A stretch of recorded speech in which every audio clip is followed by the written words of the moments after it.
Hola, ¿qué tal? Dios te bendiga. Seguimos avanzando en nuestro estudio del libro de Mateo. Espero que hayas pasado un fin de semana excelente y queremos continuar con el Sermón del Monte. Ya estamos en el capítulo 6, hemos avanzado bastante y para mí es un gran privilegio el poder compartir este mensaje, este estudio, y que puede llegar hasta tu casa, hasta tu hogar a través de este medio.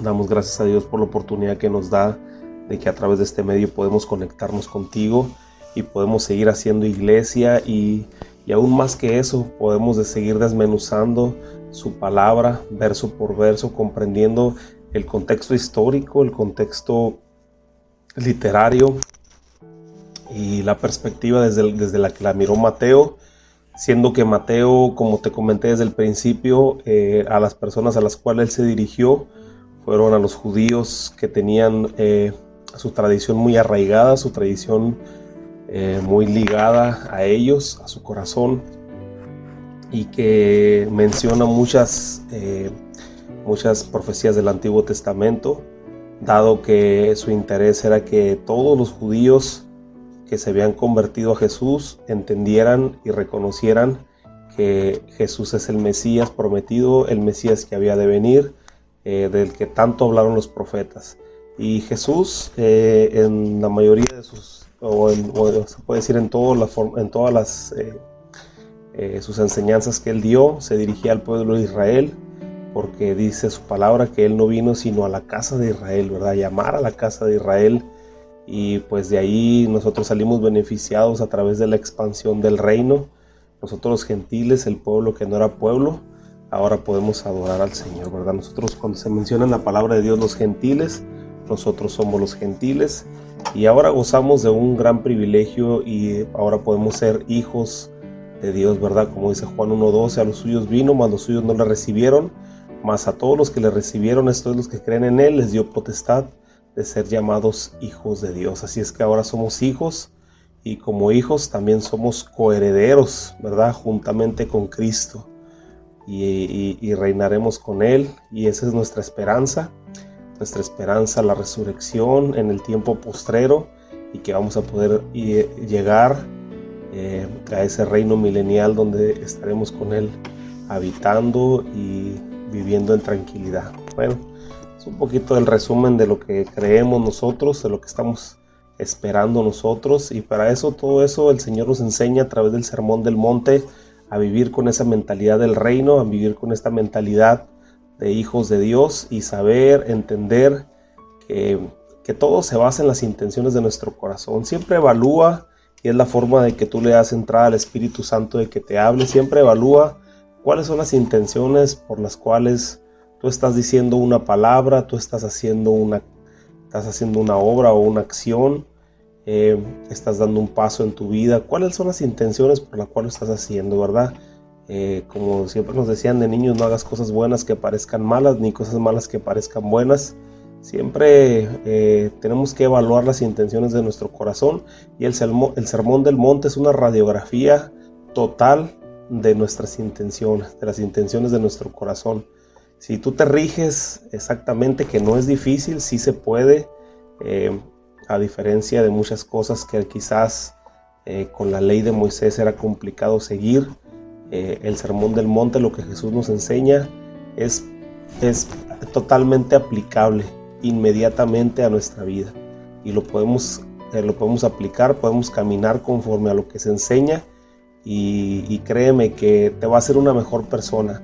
De hecho, nada de lo que tú encuentres en la palabra, en la escritura, te va a hacer peor persona. Siempre te va a hacer mejor persona. ¿Por qué? Porque siempre la palabra de Dios te lleva a amar a tu prójimo, a respetar a tu prójimo, a bendecirlo, aunque él no sea una buena persona contigo, y nos lleva también a honrar a Dios, al Dios que es nuestro proveedor, que es nuestra fortaleza, al Dios y único y sabio Dios que nos guía y que nos enseña, nos instruye, y a través del Espíritu Santo nos indica todas las cosas que nosotros tenemos que hacer, ¿verdad? Y gracias al Señor porque pensó en enviar a su Espíritu Santo para que nosotros recibiéramos ese poder que Jesús menciona en Hechos capítulo 1, versículo 8, y para serle testigos a través de la enseñanza, a través de la palabra.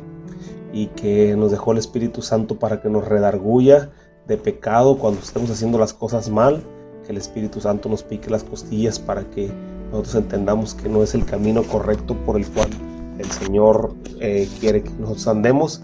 Y dice la palabra de Dios que el Espíritu Santo nos va a enseñar todas las cosas y nos recordará todas las cosas que el Señor Jesucristo dejó en su palabra. Así es que cuando tú lees la palabra, tú escuchas este estudio, cuando andas en tu casa, en la calle, y de repente tú estás haciendo algo que a lo mejor no le agrada a Dios y te acuerdas del estudio, el Espíritu Santo te lo está recordando para que no peques, para que enmiendes tu camino. Ahí tenemos un Dios poderoso, un Dios grande, y me gustaría empezar con una oración. Ahí donde tú estás, si puedes cerrar tus ojos, si puedes acompañarme a esta oración. Señor, te damos gracias por tu amor y tu misericordia.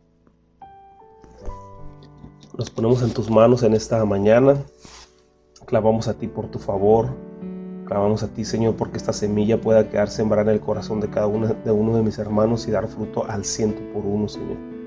Mi Dios, caminamos creyendo, Señor, en tus palabras, en tus promesas, en todo, Señor, lo que tú tienes para nuestras vidas. Nos abrazamos de cada una de ellas, Señor. Creemos, Señor, que tú tienes pensamientos de bien y no de mal, Señor, y que seremos como ese árbol plantado junto a las corrientes de las aguas, que aunque venga el tiempo difícil, aunque venga el tiempo complicado, tú siempre vas a estar ahí para ayudarnos. Señor, te damos gracias, te pedimos que bendigas cada hogar de mis hermanos, cada persona que nos escucha a través de este medio, en las diferentes partes de la República Mexicana, en las diferentes partes del mundo, Señor, allá al Perú, Señor, a Tijuana, Mexicali, San Felipe, en el Valle de Mexicali, en Sinaloa, Señor, todos los lugares donde nos has permitido llegar, Señor. Te pedimos que los bendigas y que tu gracia, tu poder pueda llegar hasta sus hogares. Te damos gracias en el nombre de Jesús. Amén. Muy bien. Leemos el versículo 19 para continuar y dice: no os hagáis tesoros en la tierra, donde la polilla y el orín corrompen, y donde los ladrones minan y hurtan, sino haceos tesoros en el cielo, donde ni la polilla ni el orín corrompen, ni los ladrones minan y hurtan. Porque donde está vuestro tesoro, allí estará también vuestro corazón. Jesús mira a sus discípulos y habla para que escuchen la multitud, ¿verdad? Recordamos que estaba Jesús sentado en el monte, frente de él estaban sus discípulos y a los alrededores estaba toda la multitud que tenía el hambre, que tenía la sed de escuchar la palabra, lo que Jesús estaba queriendo enseñar en ese momento.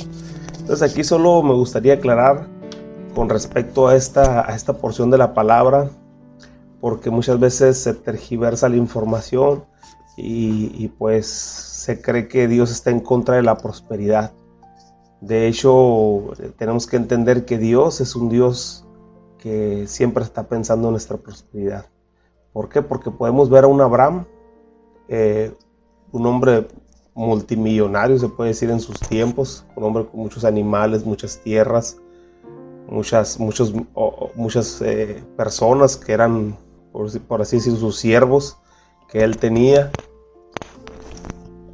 Entonces podemos mirar a un Abraham millonario en su tiempo, a un Jacob que era de las personas más ricas que existían en ese tiempo también, a un David que con su tesoro personal, que tenía miles y millones en oro y plata, aportó mucha cantidad para construir uno de los templos más impresionantes, el templo de Salomón.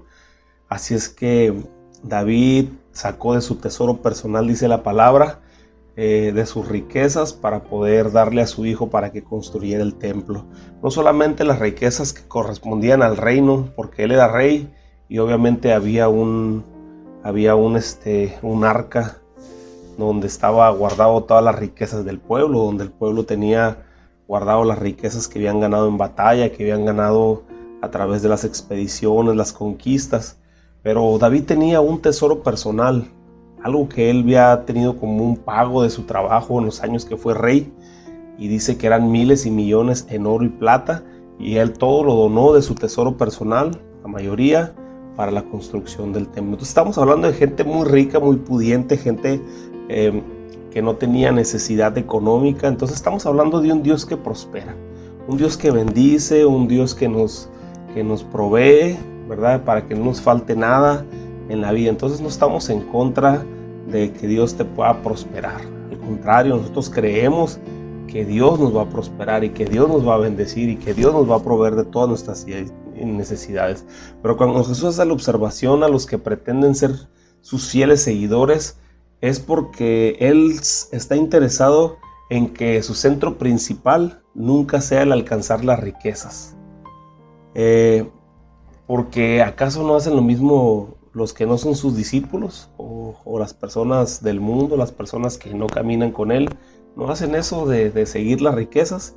De hecho, el mundo, o sea, el sistema, te mide a través de los logros que tú tienes en riquezas, en propiedades, en bienes materiales, en el dinero que tú tienes en el banco. Y si no tienes nada de eso, el sistema te clasifica como que estás incompleto, como que aún te falta.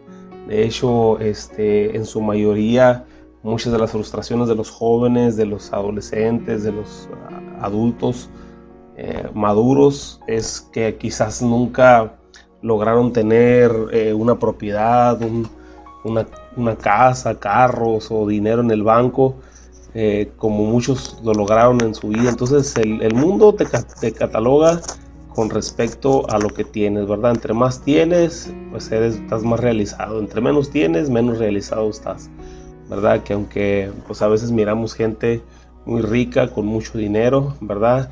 Pero como dijo aquel dicho, ¿no? Aquel hombre, he mirado gente tan pobre, que lo único que tiene es dinero, ¿no? Entonces, aquí el Señor Jesucristo nos está enseñando un principio importante,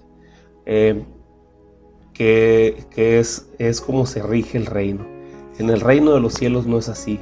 Dios te suple todo lo que tú necesitas, y estoy totalmente de acuerdo que si luchas por tener una casa bonita, un carro, un ahorro en el banco, yo creo en mi corazón que lo vas a lograr. Es más, yo quiero que tú lo logres. Yo quisiera verte realizado. Yo quisiera que tú lograras todos tus objetivos en la vida, que pudieras tener un buen carro, una buena casa, ¿verdad? Quizás lugares de renta, un lugar donde tú puedas tener un ingreso adicional a tu trabajo, un buen trabajo, un trabajo próspero, un buen puesto en tu trabajo. Yo quisiera verte realizado en todas las cosas que tú haces. Dios quisiera verte realizado en todas las cosas, porque así es. O sea, si tú conoces a un judío, una persona del pueblo de Israel, donde quiera que llega, ellos hacen lo imposible por poder prosperar, ¿verdad? Y eso es un principio que ellos tienen arraigado. Pero nunca de los nunca está en la balanza el servir a Dios o tener riquezas. No es algo negociable. El seguir a Jesús o dejarlo por un buen trabajo no es negociable. No puedes pensar en decir, a ver, el camino de la izquierda me lleva a Jesús y el de la derecha me lleva a un buen trabajo próspero con una buena paga y todo eso. Nunca en tu vida lo puedes poner en la balanza eso. Créeme, yo te hablo de mi corazón, te hablo por las experiencias que he vivido, no es algo que yo haya escuchado. Yo todos los trabajos que me alejan de Dios no los tomo, definitivamente los hago a un lado. Cuando hay un trabajo que me puede alejar de Dios, yo le pido a Dios que me ayude a organizar los tiempos para no alejarme de Él, para no dejar de ir a la iglesia, para no dejar de congregarme, para no dejar lo que tengo que hacer. Y Dios siempre pone los medios para que eso se arregle. Ese es el Dios que creemos. Dios siempre tiene el control de todas las cosas cuando lo ponemos en primer lugar. Y Dios, por otro lado, me suple las necesidades. Dios siempre te va a suplir tus necesidades que puedas haber ganado en ese trabajo que te hubiera alejado de Él. Dios siempre te va a suplir mucho más de lo que pudiste haber obtenido ahí.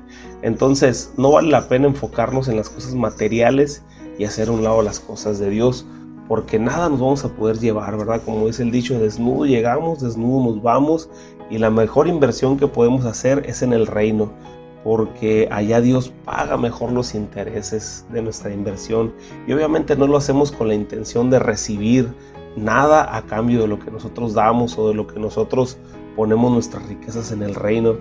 todo lo que hacemos nosotros es por agradecimiento por lo que ya hizo Jesús, porque Cristo ya murió en la cruz del Calvario por ti, por mí, porque ya entregó su vida, porque ya derramó hasta la última gota de su sangre. Jesús ya pagó por adelantado, ya te pagó por adelantado todo lo que tú puedas hacer para Él, todo lo que tú le puedas ofrecer en recursos, en economía, en tiempo. Él ya te lo pagó. Entonces, Dios, como lo venimos diciendo en los estudios, Dios nunca te va a quedar debiendo nada. Dios siempre te va a pagar por adelantado, pero es Dios tan dadivoso que jamás de los jamases, nunca le vamos a ganar en generosidad a Él. Si tú le das tu tiempo, Él te da una vida eterna. Abraham le dio un hijo y Dios le dio millones de hijos, una descendencia impresionante. Pero siempre la duda que nosotros podemos tener es cómo yo puedo sembrar en el reino de los cielos, cómo puedo acumular tesoros en el cielo, ¿verdad? Aquí dice la palabra de Dios, dice, sino hacer tesoros en el cielo donde ni la polilla ni el hollín corrompen, ¿verdad? Y es un tema controversial, hay muchas cosas que la gente dice, hay cosas que la gente estipula muchas veces sin el conocimiento de la palabra, pero como yo siempre te digo, vamos a ver qué dice la palabra con respecto a esto. Con respecto a hacer tesoros en el cielo, es la única forma en que nosotros podemos hacer tesoros en el cielo, como nos enseña la palabra. Proverbios 19:7 dice, a Jehová presta el que da al pobre, y el bien que ha hecho se lo volverá a pagar. Imagínate qué tremendo, ¿no? O sea, que el que le da a un pobre, a Jehová le está prestando. Imagínate qué privilegiado es el que te pida prestado, o sea, el que tú le prestes a Dios, ¿no? Es como si llegara el presidente de la república y se acercara contigo y te dijera, oye, ¿sabes qué? No tengo para el Uber, no tengo para el camión, no tengo para regresarme a mi ciudad, se me perdió la cartera, préstame, ¿no? Luego te pago. Imagínate que no, se lo regalo, pero señor presidente, ¿verdad?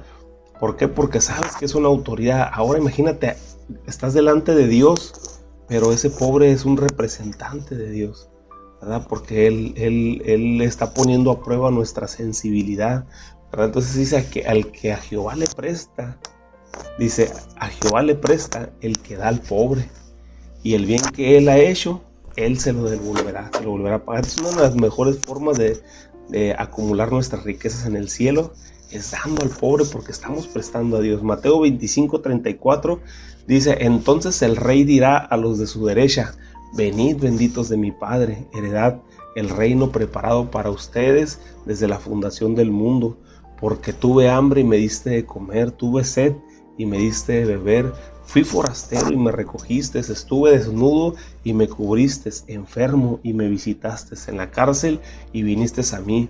Entonces los justos responderán diciendo, Señor, ¿cuándo te vimos hambriento y te sustentamos, o sediento y te dimos de beber? ¿Cuándo te vimos forastero y te recogimos, o desnudo y te cubrimos? ¿O cuándo te vimos enfermo o en la cárcel y vinimos a ti? Y respondiendo el rey les dirá, de cierto os digo que en cuanto lo hiciste a uno de estos mis hermanos más pequeños, a mí lo hiciste, ¿verdad? Qué tremendo, ¿no? O sea, aquí es un resumen de todas las cosas que podemos hacer para sembrar en el reino, para acumular tesoros en el reino. Malaquías 3:10 dice, traer todos los diezmos al alfolí y haya alimento en mi casa. ¿A qué casa se está refiriendo Dios? Pues a la casa de Dios, al lugar en el templo donde nosotros nos congregamos. El lugar en aquel tiempo era el templo de reunión, donde ellos tenían sus reuniones, el lugar del sacrificio, el lugar donde tenían el lugar santo, el lugar santísimo, que ahora para nosotros representa la casa de oración, el lugar donde nosotros nos reunimos. Y dice aquí, traer todos los diezmos al alfolí y hay alimento en mi casa, y probadme. Todavía el Señor dice, probadme en esto, dice el Señor. Dice, si no, abriré las ventanas de los cielos y derramaré sobre vosotros bendición hasta que sobreabunde, ¿verdad? Otra de las cosas en la que podemos nosotros sembrar es aportando en el lugar donde nos congregamos, para que el lugar pueda seguir adelante, pagando luz, pagando agua, pagando las instalaciones, la adecuación, las remodelaciones, el clima, todo lo que compete y todo lo que se gasta en un templo, ¿verdad? Nosotros podemos aportar, y es una manera en que estamos nosotros también acumulando nuestras riquezas en el cielo, ¿verdad? Es importante entender esto, ¿verdad? Porque ahí es donde Dios prueba nuestro corazón, para que nosotros seamos dadivosos y sembradores en el reino, ¿verdad? En las cosas que son del cielo. ¿Por qué? Porque pues obviamente Dios pudiera venir y aventar una bolsa de dinero a una iglesia y que la iglesia ya con eso toda la vida tuviera para pagar, pero qué fácil sería eso. ¿Y cuándo estaría poniendo Dios a prueba nuestro corazón para ver en dónde está nuestro corazón? Acuérdate que dice la palabra de Dios: yo te traje por 40 años en el desierto para probar dónde estaba tu corazón y a ver si me ibas a servir, ¿verdad? Así muchas veces el Señor nos prueba y nos pide que apoyemos y que aportemos para que eso pueda seguir adelante, y a veces es un obstáculo, ha sido un obstáculo muchas veces. Entonces aquí dice traer todos los diezmos al alfolí y haya alimento en mi casa, ¿verdad? La casa de oración, la casa donde nosotros nos reunimos, ¿verdad? Por otra parte, en Lucas capítulo 8 dice: aconteció que después que Jesús iba por todas las ciudades y aldeas predicando y anunciando el evangelio del reino, y los 12 con él, y algunas mujeres que habían sido sanadas de espíritus malos y enfermedades, María, que se llamaba Magdalena, de la que habían salido 7 demonios, Juana, mujer de Chuza, intendente de Herodes, y Susana, y otras muchas que servían de sus bienes, ¿verdad? ¿Cómo servían estas mujeres a Jesús? Con sus bienes. ¿Cómo ayudaban a Jesús a que Jesús desarrollara su ministerio? Con sus bienes. Y Jesús hubiera podido abrir la boca de un pescado y sacar miles de pesos, una moneda de oro o 10 monedas de oro. Lo hizo. Eso no es algo imposible. Pues él podía agarrar, traer una simple galleta o un pan en la bolsa y cada vez que se sentaron a comer multiplicarlo. Pero ¿cuándo iba a ser probada el agradecimiento de estas mujeres o de estos hombres que seguían a Jesús? ¿Cuándo? Pues cuando eran confrontados con las riquezas, con los bienes, con lo material, ¿verdad? Y aquí dice la palabra de Dios que pasaban con 10 esta prueba porque ellas servían a Jesús a través de sus medios, ¿verdad? Es importante cómo servían estas mujeres a Jesús a través de sus medios, ¿verdad? Hechos capítulo 4 versículo 32 dice: y la multitud de los que habían creído eran de un corazón y un alma. Ninguno decía ser suyo propio nada de lo que poseía, sino que tenían todas las cosas en común. Y con gran poder los apóstoles daban testimonio de la resurrección del Señor Jesús, y abundante gracia sobre todos ellos. Así que no había entre ellos ningún necesitado, porque todos los que poseían heredades o casas, los vendían y traían el precio de lo vendido, y lo ponían a los pies de los apóstoles, y se repartían a cada uno según sus necesidades. Entonces José, a quien los apóstoles pusieron por sobrenombre Bernabé, que traducido es hijo de consolación, levita natural de Chipres, como tenía una heredad, vendió y trajo el precio y lo puso a los pies de los apóstoles, ¿verdad? Y aquí en el libro de los Hechos vemos el inicio de la iglesia y vemos un principio importante, que es el principio de la siembra, cómo ellos entendían lo de acumular esas riquezas en el cielo, donde ni la polilla ni el hollín corromperían, ¿verdad? Y en el agradecimiento. Y aquí verdaderamente la palabra de Dios no está aboliendo el derecho a la propiedad, no está diciéndote que no tengas propiedad, que no tengas riquezas, que no tengas tu casa, ¿verdad? Pero si Dios pone en tu corazón y tú lo deseas, ¿verdad? Ayudar con tus bienes, con tus recursos, con una parte de lo que está en tu posibilidad de tu trabajo, ¿verdad? No cierres tu corazón, porque todo eso es para expansión del reino. Yo entiendo que esto se ha trastornado mucho y ha habido muchos fraudes y ha habido muchas personas que se han aprovechado de esta situación, pero tú no te preocupes por eso. Créeme que cada persona que ha recibido un recurso que debía ser destinado para la expansión del reino y lo ha utilizado para su propio beneficio, pues ellos darán cuentas delante de la presencia de Dios. Ellos van a dar cuentas delante de Dios, y pues ellos van a tener que rendirle cuentas a Dios por cada uno de los pesos y cada uno del dinero que ellos recibieron. Es dura esta palabra, es fuerte esta palabra, ¿verdad? Pero es verdad, es real. Así es que tú no te preocupes, tú siembra, tú sirve, tú aporta con tus bienes, a través de tus bienes, a la medida de tus posibilidades también, ¿verdad? No estoy diciendo que te fanatices, pero sí da lo que tú sientes de parte de Dios dar, pero da aún más, ¿verdad? Algo que sobrepase tu límite, ¿verdad? Algo que tú digas, ¿sabes qué? El día de hoy quiero dar esto para Dios, ¿no? Y no te estoy hablando de que vayas y pidas un préstamo en Coppel o en Electra y al rato te quedes con una deuda, porque Dios está en contra de eso, ¿verdad? Dios no quiere que tú vayas y te encharques en Electra o en Coppel y digas, voy a agarrar estos 30,000 pesos y los voy a llevar a la iglesia porque pues quiero darlos, ¿verdad? Porque pues ese dinero ni siquiera es tuyo, pues, ¿verdad? Entonces, de lo que tú tienes, de lo que tú has generado, que ese era el principio fundamental cuando la iglesia y cuando el pueblo de Israel daban de la cosecha, de lo que ellos cosechaban, de lo que ellos levantaban, de eso ellos daban, ellos traían su ofrenda a Dios, de lo que ya habían ganado, de lo que ya habían obtenido como ganancia, no de lo que todavía no era de ellos, ¿no? Un tarjetazo de crédito o un préstamo bancario, no, nada de eso, olvídate de eso. Eso no es parte, no es bíblico. Aquí lo importante es que honra a Jehová con tus bienes, dice el proverbio, honra a Jehová con tus bienes y con la primicia de todos tus frutos, ¿verdad? Entonces Él te va a bendecir de una forma grande y poderosa, ¿verdad? Ese proverbio lo podemos encontrar. Podemos encontrar en Proverbios capítulo 3, versículo 9 y 10. Dice, honra a Jehová con tus bienes y con la primicia de todos tus frutos, y serán llenos todos tus graneros con abundancia, y tus lagares rebosarán de mosto. Pero aquí lo importante es que honres a Jehová con tus bienes, o sea, con lo que tú ya tienes ganado, y con la primicia de todos tus frutos, o sea, tus primeras cosechas.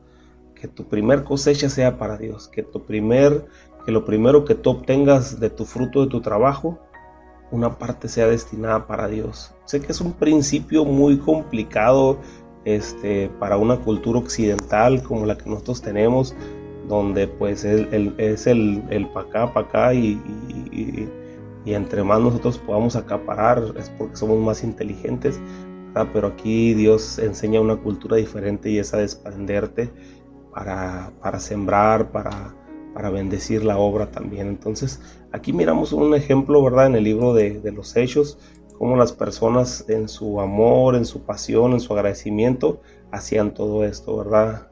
Para bendecir la obra.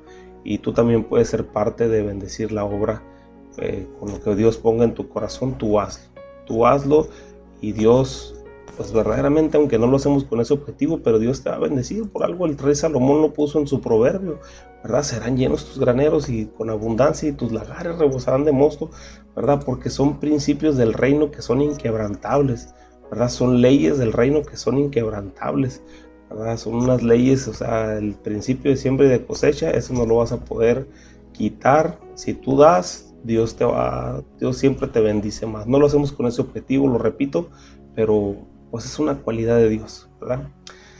Juan capítulo 3 versículo 17, pero el que tiene bienes de este mundo y ve a su hermano tener necesidad y cierra su corazón, cierra contra él su corazón, ¿cómo mora el amor de Dios en él, verdad? Otra de las formas que podemos acumular nuestras riquezas en el cielo, donde ni la polilla ni el hollín corrompen, es bendiciendo a nuestros hermanos, ¿verdad? Si vemos una necesidad de nuestro hermano, ¿verdad? No cerrar nuestro corazón a su necesidad, sino ayudarlos, ¿verdad? Ayudarlos, porque ahí demostramos el amor de Dios. Entonces resumimos que lo más importante es usar los bienes materiales para ayudar a los pobres, a nuestros hermanos, al impulso y la expansión del reino, y esta es una buena forma de acumular riquezas en el cielo. Y créeme, como dice Marcos capítulo 10 versículo 28, cuando Pedro le preguntó a Jesús, o le comentó a Jesús después de que Jesús le dijo al joven rico, pues una cosa te falta, le dice, vende todo lo que tienes y dáselo a los pobres. Y dice que el joven se fue triste, y cuando el joven se fue, Jesús dijo, cuán difícil es que un rico entre el reino de los cielos, es más fácil que un camello entre en el ojo de una aguja. Imagínate. Entonces Pedro, escuchando esto, dijo, Señor, he aquí nosotros hemos dejado todo y te hemos seguido. Y Jesús le dijo, de cierto te digo que no hay ninguno que haya dejado casa o hermanos o hermanas o padre o madre o mujeres o hijos o tierra por causa de mí y del evangelio, que no reciba 100 veces más ahora en este tiempo. O sea, ¿vas a ser bendecido en este tiempo? Sí, vas a ser bendecido en este tiempo. En esta vida vas a ser bendecido, aunque en la vida postrera vas a ser más bendecido todavía, pero en esta vida vas a ser bendecido. Casa, hermanos, hermanas, madre, hijos y tierra, aún con persecuciones, pero en el siglo venidero, la vida eterna. Entonces, el resumen es, hagamos tesoros en el cielo, porque donde está nuestro tesoro, ahí está nuestro corazón. Ahí dice en la última parte de la porción, ¿verdad? Donde está nuestro tesoro, ahí está nuestro corazón. Y aquí hay algo importante que hay que analizar. Así es que detén todo lo que tú estás haciendo. Dame 3 segundos de tu plena y total atención y escúchame bien esto. El corazón sigue a las riquezas. Donde está tu tesoro, ahí está tu corazón. Así dice la palabra. Donde está tu tesoro, ahí está tu corazón. Así que si tu tesoro está en el cielo, tu corazón, o sea, tu riqueza, si tu tesoro está en el cielo, tu riqueza va a estar en el cielo. Entonces tu corazón va a seguir a las riquezas, ¿verdad? Va a seguir a tu tesoro, ¿verdad? Donde está tu tesoro, ahí está tu corazón. Entonces tu corazón sigue al tesoro, ¿verdad? Lo va siguiendo, lo va persiguiendo. ¿Dónde está tu tesoro? Si tu tesoro está en el cielo, tu corazón está en el cielo. Si tu tesoro está en las propiedades, en los terrenos, en la cuenta del banco, ahí va a estar tu corazón, ¿verdad? Y ahí la polilla y el hollín lo va a corromper y se va a echar a perder junto con las riquezas tu corazón, ¿verdad? Pero si está puesta en el cielo, ahí va a estar lo extraordinario, algo que vamos a poder disfrutar sin preocupación, ¿verdad? Versículo 22 dice, la lámpara del cuerpo es el ojo, así que si tu ojo es bueno, todo tu cuerpo estará lleno de luz. Aquí relaciona a Jesús muy bien todo esto con lo que venimos diciendo. ¿Dónde tienes puestos tus ojos? Si los tienes puestos en acumular riquezas, harás hasta lo imposible por obtenerlas, aún pasando por encima de tus valores. Y eso llevará a tu cuerpo a estar en tinieblas, como un mago que apareció ahí en el libro de los Hechos con Felipe y luego se topó con Pedro. Y aquí vemos la historia en Hechos capítulo 8 versículo 18. Dice, cuando vio Simón que por la imposición de las manos de los apóstoles se daba el Espíritu Santo, les ofreció dinero, diciendo, dadme también a mí este poder, para que cualquiera que yo impusiere las manos reciba el Espíritu Santo. Entonces Pedro le dijo, tu dinero perezca contigo, porque has pensado que el don de Dios se obtiene con dinero. No tienes tu parte ni suerte en este asunto, porque tu corazón no es recto delante de Dios. No es recto delante de Dios. Arrepiéntete pues desde tu maldad y ruega a Dios si quizás te sea perdonado el pensamiento de tu corazón, porque en hiel de amargura y en prisión de maldad veo que estás. ¿Cómo se atrevía este hombre siquiera a insinuar que podía comprar el poder de Dios? El problema es que su mirada estaba puesta en las riquezas. Todo lo miraba como un medio para obtener un recurso económico. Pero cuando nosotros tenemos puesta nuestra mirada en las cosas del reino, todo lo que nosotros vemos lo vamos a ver como un medio para expandir el reino de Dios aquí en la tierra. Y puesta nuestra mirada en las cosas de arriba, iluminamos nuestros cuerpos, nuestra alma, para que no estemos en oscuridad, ¿verdad? Aquí es lo que Jesús decía, lámpara del cuerpo es nuestros ojos, así que si tu ojo es bueno, todo tu cuerpo estará lleno de luz. Pero si tu ojo es malo, dice el versículo 23, todo tu cuerpo estará ahí en tinieblas. Así que si la luz que en ti hay es tiniebla, ¿cuánto serán las mismas tinieblas? Así es que si tu ojo solo está observando las cosas como un medio para las riquezas, para enriquecer tu bolsillo, creo que desde ahí ya estamos teniendo un problema. Versículo 24 dice, ninguno puede servir a dos señores, porque aborrecerá al uno y amará al otro, o estimará a uno y menospreciará al otro. No podéis servir a Dios y a las riquezas. Aquí cierra Jesús con broche de oro diciendo: nadie puede servir a dos señores. Tienes que decidirte por uno, Dios o las riquezas. La traducción en la Biblia Strong y en el inglés también viene, en el inglés y el griego, para la palabra riquezas se usa la palabra mamón, y mamón era el dios del dinero. Y Jesús aquí está espiritualizando esta circunstancia, esta situación. Dice: o rindes tu adoración y devoción a Dios, o rindes tu adoración a Mamón, Dios de las riquezas. Porque Él sabe, como dijo Salomón, el ojo nunca se cansa de ver. Eso lo encuentras en Eclesiastés 1:8. Siempre vas a querer más y eso te va a atar a buscar las riquezas. Y el diablo y el enemigo siempre está ahí presto para tratar de persuadirte. ¿A poco no te la pinta muy bonito ahorita el enemigo con un spot publicitario que dice mentes millonarias, ¿verdad? Y ahí tenemos a toda la gente enfocada en hacer riquezas, aún hasta pasando por encima de sus valores. Ellos hacen hasta lo imposible, ¿no?